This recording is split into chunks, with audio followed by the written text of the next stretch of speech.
வணக்கம் நண்பர்களே. இந்த உலகில் நாம் பார்க்கும் கோடான கோடி சிலைகள்ல உண்மையான தெய்வீகச் சிலை எது தெரியுமா? அது வேறு எங்கேயும் இல்ல, உழைக்கும் மனிதரின் வடிவம்தான். இங்க பாருங்க, இந்த வயரில் சேறு பூசி கிடக்கும் இந்த முதியவரோட உருவத்தை காலம் இவரை சாய்க்காதா, இல்லை முதுமையும் இவரை ஓய்வெடுக்க விடவில்லையா? இவருடைய உழைப்பின் பின்னால ஒரு மிகப்பெரிய வழி, ஒரு ஆழமான பாடம் இருக்கு. வாங்க இவரோட உணர்வுபூர்வமான பயணத்தை பத்தி பேசலாம். வெயில் காயுது, உடல்ல துணி இல்ல, கைகள்ல கோடாரி இருக்கு, மற்றொரு கையே இல்ல. இந்த வயோதிகத்தின் மத்தியிலும் இவர் ஏன் இந்த சேத்துல இறங்கி வேலை செய்யணும்? நம்ம கண்ணுக்கு வெறும் விவசாயம்தான் தெரியுது, ஆனா அவரோட மனசுக்குள்ள ஒரு பெரிய யுத்தமே நடந்துகிட்டு இருக்கு. இவரை போன்ற விவசாயிகள் உழைக்கலைன்னா உங்க வீட்ல அடுப்பு எரியாது, ஒரு பிடி சோறு இருக்காது. நாம பார்க்கிற இந்த ஒவ்வொரு பருக்கையின் பின்னாலையும் இந்த மனிதரின் வியர்வை இருக்கு, இந்த தியாகம் இருக்கு. நீங்க நல்லா கவனிச்சிங்கன்னா தெரியும், இவர் முழுமையான உடற்தகுதியோட இல்ல. இவருடைய ஒரு கை இல்ல.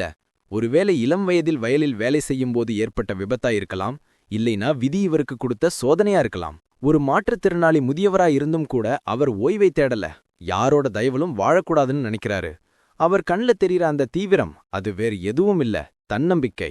உடல் சோர்ந்து போகலாம், வயதாகலாம், ஆனா உழைக்கணும், உழைத்துதான் வாழணும்னு இவர் வாழ்ற வாழ்க்கை நமக்கு ஒரு மிகப்பெரிய பாடம் இல்லையா? இவருடைய பிள்ளைகள் எங்கே போனாங்க? பேரன்கள் எங்கே போனாங்க? இவருக்கு உதவி செய்ய அவங்க யாரும் இல்லையா? இன்னைக்கு நகர வாழ்க்கை எல்லாரையும் ஈர்த்திடுச்சு. வேலை தேடி பிள்ளைகள் எல்லாம் பட்டணத்துக்கு போயிருக்கலாம்.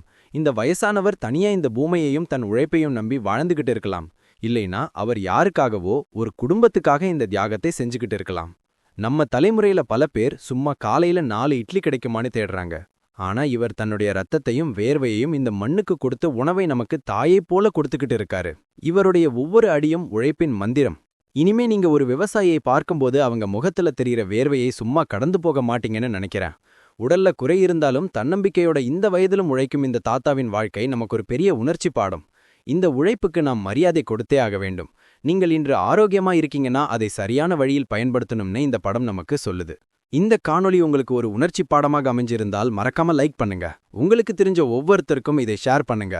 விவசாயிகளை வாழ்த்தி கமெண்ட் பண்ணுங்க. மேலும் இது போன்ற கதைகளுக்காக சப்ஸ்கிரைப் பண்ணுங்க. நன்றி.